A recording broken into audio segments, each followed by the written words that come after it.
오늘 우리에게 주시는 하나님의 말씀 마태복음 13장 24절에서 30절까지 함께 봉독합니다.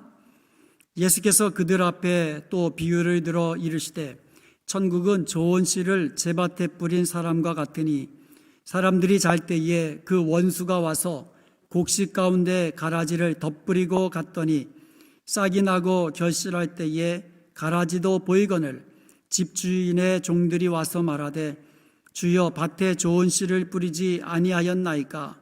그런데 가라지가 어디서 생겼나이까? 주인이 이르되 원수가 이렇게 하였구나. 종들이 말하되 그러면 우리가 가서 이것을 뽑기를 원하시나이까? 주인이 이르되 가만두라. 가라지를 뽑다가 곡식까지 뽑을까 염려하노라. 둘 다 추수 때까지 함께 자라게 두라. 추수 때에 내가 추수꾼들에게 말하기를 가라지는 먼저 거두어 불사르게 단으로 묶어 곡식은 모아 내 곡간에 넣으라 하리라. 아멘. 여러분 추수감사절 잘 보내셨지요? 1년 동안 하나님께서 베풀어 주신 은혜와 복을 기억하면서 감사함으로 지내신 줄로 믿습니다. 비록 코로나 때문에 어려움은 있을지라도 그 가운데서 베푸시는 하나님의 은혜가 있잖아요. 그것을 우리가 누리고 또 감사하면서 날마다 하나님께 영광 돌리는 복된 삶을 살아야 될 줄로 믿습니다. 추수감사절은요, 한 해 동안 베풀어 주신 하나님의 은혜와 복을 생각하면서 감사로 하나님 앞에 드리는 절기죠. 그런데요, 이 추수감사절 안에는 또 다른 아주 중요한 의미가 담겨져 있습니다. 그게 뭘까요? 여러분, 농부가 추수 이후에 무엇을 하죠? 추수가 끝나면서 무엇을 합니까? 오늘 본문 30절에 보는 바와 같이 가라지는 먼저 묶어가지고 불사르게 그냥 단으로 묶어서 한쪽에 놓는 거죠. 그리고 알곡은 모아가지고 곡간에다가 넣습니다.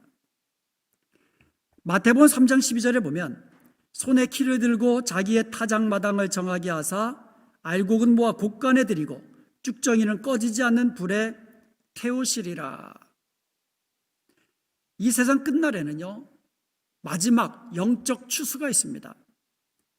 그때에는 알곡은 천국에서 해같이 빛나게 됩니다.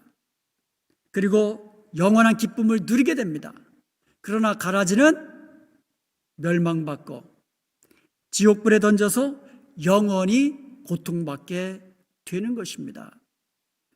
그러므로 추수감사절은요, 1차적으로는 1년 동안 하나님께서 베풀어 주신 은혜와 복을 하나님 앞에 감사함으로 드리는 절기이면서 궁극적으로 마지막 영적 추수 후에는 주님께서 베푸시는 심판과 구원이 있음을 기억하는 절기이기도 한 것입니다. 그러므로 근본 추수감사절을 지나면서 풍성한 감사로 하나님을 영화롭게 하고 주님이 다시 오셔서 구원과 심판을 베푸실 것을 기억하면서 하나님 나라에 합당한 그 열매들을 풍성히 맺는 알곡 백성이 되시기를 주님의 이름으로 축복합니다. 아멘. 마태복음 13장에는요, 하나님 나라의 비유들이 시리즈로 기록되어 있습니다. 그 중에 오늘 본문은요, 알곡과 가라지의 비유로 잘 알려져 있습니다. 그런데 이 비유를요, 우리가 해석하려고 애쓸 필요가 없습니다. 이 비유의 뜻이 무엇인지 우리가 애쓰지 않아도 분명하게 해석되어 있기 때문입니다. 주님께서 곧 이어서 이 가라지 비유, 이것이 무슨 뜻인지 설명해 주셨기 때문인 것입니다. 예수님께서는요, 비유로 말씀하시는데 이제 천국 비유를 말씀하시는 거예요. 천국은 좋은 씨를 제밭에 뿌린 사람과 같다 그랬어요. 좋은 씨를 자기 밭에 뿌린 사람과 같다. 37절과 38절 상반절에 보면 좋은 씨를 뿌리는 이는 인자요. 인자는 누구예요? 예수님을 말씀하시는 거죠. 밭은 세상이고 좋은 씨는 천국의 아들들이다. 이렇게 해석해 주셨어요. 그런데 사람들이 잘 때에 그 원수가 와가지고 그 밭에다가 가라지를 덧뿌려 갔습니다. 덧뿌려 놓았습니다. 38절과 39절에 보면 가라지는 악한 자의 아들들이고 가라지를 뿌린 원수는 마귀입니다. 싹이 납니다. 결실할 때가 가까워오는데 가라지가 보이기 시작합니다.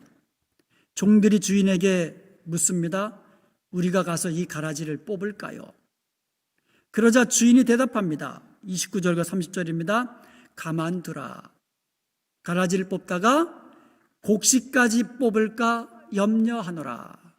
가만두라. 알곡과 가라지는 아주 비슷합니다. 그래가지고 곡식을 뽑다가 실수로 잘못해가지고 가라지를 뽑다가 실수로 알곡을 뽑을 수 있기 때문입니다. 그리고요, 이 알곡과 가라지가 땅속에서 뿌리가 서로 막 얽혀 있어가지고 가라지를 뽑았는데 알곡도 딸려 함께 뽑히는 수가 있습니다. 그래서 주님께서는 추수 때까지 가만두라 이렇게 말씀하신 거예요. 이것은 가라지를 뽑다가 알곡이 함께 뽑힐까봐 염려하시는 주님의 마음입니다. 알곡은 끝까지 보호하시는 주님의 마음입니다. 천국의 아들들을 한 영혼이라도 잃지 않으시고 다 모아서 천국 곳간에 드리기를 원하시는 주님의 마음인 것입니다. 예수님께서는요, 마지막 순간까지 자기를 배반한 가룟 유다를 끝까지 그래도 사랑하셔서 회개하고 돌이키기를 기다리시면서 인내하시지 않았습니까? 주님은 불법을 행하는 자들이라 할지라도 그 영혼이 회개하고 돌아오기를 오래 참고 기다리시는 겁니다. 주님은 한 영혼이라도 회개하고 주님 품으로 돌아오기를 오래 참으며 기다리시는 그런 주님이십니다. 요한복음 4장 35절에 보면 너희는 넉 달이 지나야 추수할 때가 이르겠다 하지 아니하느냐. 그러나 나는 너희에게 이르노라. 너희 눈에 들어 밭을 보라. 휘어져 추수할 때가 되었노라. 이 말씀은요, 한 우물가에, 사마리아에 있는 한 우물가에 한 여인과 대화하시며 또 전도하시며 그래서 결국은 그 여인이 예수님을 믿게 됩니다. 이렇게 전도하신 이후에 제자들과의 대화에서 하신 말씀이에요. 넉 달이 지나야 추수할 때입니다. 아직 추수 때가 아니에요. 넉 달이 지나야 추수할 때가 옵니다. 그런데 주님의 눈에는 이미 휘어져 추수할 때가 되어 있는 곡식들이 보이신 겁니다. 그것을 바라보신 겁니다. 마지막 영적 추수 때가 올 것입니다. 우리는 제자들처럼 주님 그때가 아직 멀었습니다. 아직 많이 남았습니다라고 우리는 말할지도 모릅니다. 우리는 그렇게 생각할지도 모릅니다. 그러나 주님은 말씀하십니다. 휘어져 추수할 때가 되었는 그 영혼들을 바라보라고 주님은 우리에게 말씀하시는 겁니다. 주님의 눈에는 그게 보이시는 거예요. 우리 주위에 있는 추수할 때가 되어 있는 그 영혼들을 바라보는 주님의 마음, 우리도 그 마음을 가져야 될 줄로 믿습니다. 구원의 문은요, 추수 때까지, 그때까지는 활짝 열려 있습니다. 그러나 추수 때가 되면 구원의 문은 닫히게 되는 것입니다. 그때까지 우리는 우리 주위에 있는 휘어져 추수할 때가 되어 있는 영혼들을 바라보아야만 합니다. 그들에게 다가서야만 합니다. 그들의 영혼을 위하여 기도해야 합니다. 주님의 사랑을 베풀어야만 합니다. 때를 얻든지 못 얻든지 전도에 힘써야 되는 것입니다. 주님의 본을 받아 전도에 힘쓰는 저와 여러분이 되어야 될 줄로 믿습니다. 심은 자가 있으면 거두는 자가 있습니다. 영적 추수 때에는요, 씨 뿌리는 자와 거두는 자가 함께 추수의 기쁨에 참여한다고 했습니다. 그러므로 주님 다시 오시는 날에 영적 추수의 기쁨에 주님과 함께 동참하는 저와 여러분 되시기를 주님의 이름으로 축복합니다. 가만두라. 주님은 언제까지 가만두실까요? 30절에 보니까 둘 다 추수 때까지 함께 자라게 두라. 추수 때에 내가 추수꾼들에게 말하기를 가라지는 먼저 거두어 불사르게 단으로 묶고 곡식은 모아 내 곡간에 넣으라 하리라. 39절에 보니까요, 추수 때는 세상 끝이고 추수꾼은 천사들입니다. 그러니까 추수 때까지 그냥 가만두라는 거예요. 추수 때까지. 근데 세상 끝이 되면 주님께서 추수꾼들을 보내가지고 이제 알곡과 가라지를 구별해서 가라지는 묶어가지고 불사르게 하고 알곡은 묶어서 하나님 나라의 곡간에 넣어두시겠다고 말씀하고 계시는 겁니다. 계시록 14장 14절에서 20절까지 보면은요, 두 종류의 마지막 영적 추수가 나옵니다. 예수 그리스도께서 머리에는 금면류관을 쓰고 계시고요, 또 손에는 예리한 낯을 가지고 계십니다. 그때에 한 천사가 주님께 말합니다. 당신의 낯을 휘둘러 거두소서. 땅의 곡식이 다 익어 거둘 때가 이르렀나이다. 이렇게 천사가 말하자 주님께서는 친히 낯을 땅을 향하여 휘두릅니다. 그러자 익은 곡식들이 거두어집니다. 이번에는 또 다른 천사가 그 손에 예리한 낯을 가지고 있는데 그 낯을 또 휘두릅니다. 이번에는 익은 곡식을 거두는 거예요. 익은 포도를 거두는 겁니다. 그 익은 포도를 거두어서 하나님의 진노의 큰 포도주 틀에 던져 넣습니다. 그리고는 성 밖에서 그 틀을 밟는 거예요. 결국 거둔 포도를 밟는 겁니다. 그랬더니 그 틀에서 즙이 나오는 것이 아니라 피가 나오는 거예요. 엄청난 피가 나오는 겁니다. 하나님의 심판, 이처럼 철저하고 무섭다는 것을 우리는 알아야만 합니다. 마지막 추수 때, 영적 추수 때 두 종류의 추수가 있는 것입니다. 동전의 양면과 같은 그 종류가 다른 추수 때지만 알곡과 가라지는 이렇게 결말이 다르게 되는 겁니다. 알곡은 거두어 곡간에 들이는 때지만 가라지는 거두어 불에 던지는 때입니다. 예수 믿는 성도들에게는 구원의 때이지만 불신자들에게는 심판의 때인 것입니다. 의인들은 자기 아버지 나라에서 해같이 빛나는 때지만은 악인들은 풀무불에 던져서 거기서 울면서 이를 갈게 되는 때입니다. 이것이 마지막 추수 때인 것입니다. 여기서 우리는 나 스스로에게 아주 심각한 질문을 해야 할 것입니다. 나는 알곡인가? 아니면 나는 가라지인가? 여러분은 알곡이십니까? 아니면 가라지이십니까? 하나님은 영이시기 때문에 우리 눈에는 보이시지 않습니다. 그러나 분명히 우리와 함께 계시고 어디에나 계시는 것을 우리는 알고 있습니다. 그리고 믿고 있습니다. 천사들도 마찬가지예요. 천사들도 영적인 존재입니다. 우리 눈에는 보이지 않습니다. 그러나 우리 주위에 천사들이 있는 것입니다. 천사들은 하나님께 찬양을 드리며 하나님 앞에서 예배 드립니다.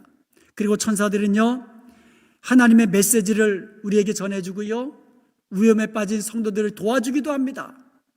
성도들의 기도를 돕고요, 마귀와 그의 추종자들과 세상과의 마지막 최후의 영적 전쟁에서 주님과 함께 최후 승리 거두게 되는 것을 믿으시기 바랍니다.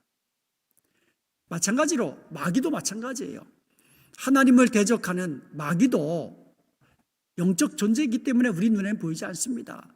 마귀를 추종하는 귀신들도 영적 존재이기 때문에 우리 눈에는 보이지 않습니다. 그러나 존재하는 거예요.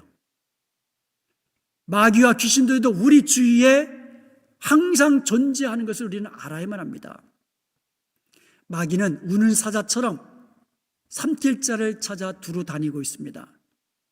마귀는요, 이 세상 권세 있는 자들의 배후에서 성도들을 핍박하도록 조정하기도 합니다.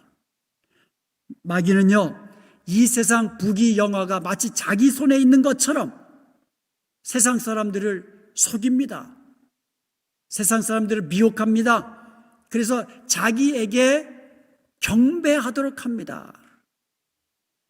마치 이 세상이 자기 것이냐, 그렇게 속이는 거예요. 그런데 여러분, 오늘 본문 24절에 보면 천국은 좋은 씨를 자기 밭에 뿌린 사람과 같다 그랬어요. 밭은 세상이라고 그랬잖아요. 자기 밭이라고 했습니다. 주님이 좋은 씨를 자기 밭에 뿌린 거예요. 자기 밭, 이 세상. 이 세상은 곧 누구의 밭이에요? 주님의 소유된 밭이라는 거예요. 이 세상은 주님의 것입니다. 사탄의 것이 아니에요. 주님의 소유입니다. 주님이 만드셨습니다. 주님의 소유입니다. 그러므로 이 세상과 이 세상에 있는 부귀와 영화와 모든 복은 하나님께로부터 오는 것을 믿으시기 바랍니다. 사탄은 거짓말하는 거예요. 속지 마셔야만 합니다. 정원을 아무리 잘 가꿔 놓아도 잔디 사이사이에 잡초들이 자랍니다. 화초 사이사이에 잡초들이 자랍니다. 마찬가지로 밭에는 알곡 사이사이에 가라지가 자라게 되어 있습니다. 원수가 뿌려놓았기 때문입니다. 같은 밭이에요. 같은 밭에서 자라나고 있지만 알곡과 가라지는 분명히 다른 거예요. 그런데 문제가 있다면 너무 비슷하기 때문에 구별하기가 어렵다는 거예요.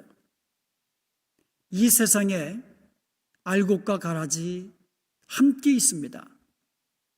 심지어 교회 안에도 알곡과 가라지는 함께 있을 것입니다. 세상에 무늬만 크리스찬인 사람들이 얼마나 많습니까? 세상 사람들과 함께 섞어 놓으면 이게 알곡인지 가라지인지 크리스찬인지 불신자인지 구분이 안 가는 무늬만 크리스찬, 짝퉁 크리스찬들이 얼마나 많겠습니까? 얼핏 보아서는 구분이 안 가는 거예요. 그렇다면 누가 알곡이고 누가 가라지입니까? 마태복음 13장 40절에서 43절까지 보겠습니다. 그런즉 가라지를 거두어 불에 사르는 것 같이 세상 끝에도 그러하리라. 인자가 그 천사들을 보내리니 그들이 그 나라에서 모든 넘어지게 하는 것과 또 불법을 행하는 자들을 거두어내어 풀무불에 던져 넣으리니 거기서 울며 이를 갈게 되리라. 그때 의인들은 자기 아버지 나라에서 해와 같이 빛나리라. 귀 있는 자는 들으라. 여기 41절에 보면은요, 주님이 누가 가라지인지 알려주셨습니다. 모든 넘어지게 하는 것과 또 불법을 행하는 자들, 이들이 가라지입니다. 요한일서 3장 4절에 보면 죄를 짓는 자마다 불법을 행하나니 죄는 불법이라. 죄는요, 내가 하나님 노릇하는 거, 이게 죄입니다. 하나님이 말씀하시는데 내 생각대로 생각하고 내 생각대로 행동하는 거, 이게 죄입니다. 하나님의 말씀에 하지 말라 하시는데 하는 것이 죄예요. 하라고 하는데 하지 않는 것도 죄입니다. 이렇게 불법을 행하는 자들, 곧 하나님의 말씀을 무시하고 하나님의 명령을 지키지 아니하는 자들이 가라지인 것입니다. 그렇게 본다면 이 세상에서 정말 죄 없이 사는 사람 누가 있습니까? 그렇다면 나는 알곡이다라고 당당하게 말할 수 있는, 자신할 수 있는 사람이 누구입니까? 그렇다면 누가 알곡일까요? 43절을 보겠습니다. 그때 의인들은 자기 아버지 나라에서 해와 같이 빛나리라. 그때의 의인들은 자기 아버지 나라에서 해같이 빛나리라. 누가 알곡입니까? 의인이 알곡이라고 이야기하는 거예요. 그런데 그 의인들은 어디에서? 자기 아버지 나라에서. 여기서 의인들은 곧 누굽니까? 아버지의 자녀들, 하나님 아버지의 자녀들. 알곡이 누굽니까? 의인입니다. 의인이 누굽니까? 하나님을 아버지라고 부르는 자녀들. 즉 예수님을 믿음으로 하나님의 자녀가 된 자들, 그 사람들이 의인이고 그 사람들이 알곡이라고 말씀하고 있는 겁니다. 하나님은 예수님을 믿는 하나님의 자녀들을 그 믿음으로 의롭다 여기시는 줄로 믿습니다. 할렐루야. 알곡과 가라지는요, 얼핏 보아서 구분하기가 쉽지 않다 그랬습니다. 그런데 이것을 가장 잘 구분하는 방법이 있죠. 열매를 보면 되는 겁니다. 알곡에는 열매가 있지만 가라지에는 열매가 없습니다. 그러므로 누가 알곡입니까? 열매 맺는 자들. 어떤 열매요? 하나님 나라의 열매를 맺는 자들이 알곡입니다. 세상 열매, 육체 열매가 아니라 하나님 나라의 열매를 맺는 사람, 그 사람이 알곡입니다. 마태복음 21장 43절을 보겠습니다. 그러므로 내가 너희에게 이르노니 하나님의 나라는 너희는 빼앗기고 그 나라의 열매 맺는 백성이 받으리라. 여기서 말하는 너희는 율법을 지킴으로써 구원 얻으려고 하는 바리새인들, 서기관들, 그런 사람들을 이야기하신 거예요, 예수님이. 하나님 나라는 누가 받는다고요? 그 나라의 열매 맺는 백성이 받으리라. 하나님 나라는 그 나라의 열매 맺는 백성이 받는 것입니다. 이 세상에 있는 모든 종교는요, 행위구원, 행위를 통하여 구원을 얻으려고 하는 종교들입니다. 세상 종교는요, 전부 다. 그래서 사람들이요, 행위의 열매를 맺으려고 노력하고 있습니다. 그러나 여기서 말하는 하나님 나라의 열매는요, 알곡이 맺는 그 나라, 하나님 나라의 열매는요, 율법의 행위의 열매가 아닙니다. 성경에는 분명히 말씀하고 있습니다. 로마서 3장 20절에 그러므로 율법의 행위로 그의 앞에 의롭다 하심을 얻을 육체가 없다고 말씀하십니다. 갈라디아서 3장 11절대로 또 하나님 앞에서 아무나 율법으로 말미암아 의롭게 되지 못할 것이 분명하다고 말씀하고 있습니다. 사람은 누구나 율법의 행위로는, 자기의 행위로는 구원받을 육체가 한 사람도 없는 것입니다. 알곡은 율법의 행위로 되는 것이 아닙니다. 24절을 다시 보겠습니다. 천국은 좋은 씨를 자기 밭에 뿌린 사람과 같으니, 여기에 알곡의 시작이 나옵니다. 알곡의 그 기원이 나옵니다. 알곡이 어떻게 시작됐습니까? 자기 스스로, 나 스스로 알곡되는 것이 아니라 인자 예수 그리스도께서 자기 밭에 좋은 씨를 뿌리셨기 때문에 그 좋은 씨가 자라서 하나님 나라의 열매를 맺는 알곡이 되는 것을 믿으시기를 축원드립니다. 모든 것이 하나님의 은혜예요. 예수님을 믿음으로 하나님의 자녀가 된 것, 하나님이 우리를 의롭다 하시고 하나님이 우리를 알곡 백성 삼으신 것은 모두 다 주님의 은혜인 것을 믿으시기 바랍니다. 이제 우리는 천국 백성, 천국의 아들들입니다. 주님의 은혜로 천국의 아들들, 천국 백성, 알곡 백성 된 줄로 믿습니다. 그렇다면 이제는 내가 알곡이라면 뭐가 있어야 돼요? 열매가 있어야죠. 내가 알곡이면 내 안에 열매가 있어야 되는 거예요. 하나님 나라는 먹고 마시는 것이 아닙니다. 이 땅에서 먹고 마시는 거, 그게 하나님 나라가 아니에요. 하나님 나라는 오직 성령 안에서 의와 평화와 희락이라고 말씀하고 있습니다. 의와 평강과 희락. 이제 우리가 이 땅에서도 성령 안에서 의와 평강과 희락이 넘치는 복된 삶 누리기를 원합니다. 그렇다면 지금도 이 땅에서 우리는 천국의 열매를 맺으며 천국의 풍성함을 누리며 사는 복된 하나님의 자녀가 되는 것이에요. 우리의 입에서는 하나님을 찬양하는 찬양의 열매가 있기를 원합니다. 우리의 행실에서는 주님이 기뻐하시는 선행의 열매, 착한 열매가 풍성히 맺혀지길 원합니다. 영과 진리로 하나님을 예배하고 하나님의 말씀에 순종함으로써 우리의 삶 속에서 성령의 열매가 풍성히 맺혀지길 원합니다. 주님의 몸된 교회를 위하여 헌신적으로 봉사하는 섬김의 열매가 우리 가운데 맺혀지기를 원합니다. 여러분, 반드시 추수 때가 옵니다. 심판 때 반드시 있습니다. 그날에는 가라지에게는 멸망의 날이지만 알곡 백성들에게는 추수의 감사가 넘치는 날입니다. 천국에서 해같이 빛나는 날인 줄로 믿습니다. 그때까지 우리는 무엇을 해야 합니까? 알곡을 맺어야 되고, 그러니까 열매를 맺어야 되고, 그리고 또 하나, 휘어져 추수할 때가 된 영혼들을 바라보면서 힘써 전도해야 되는 것입니다. 며칠 전에 김미종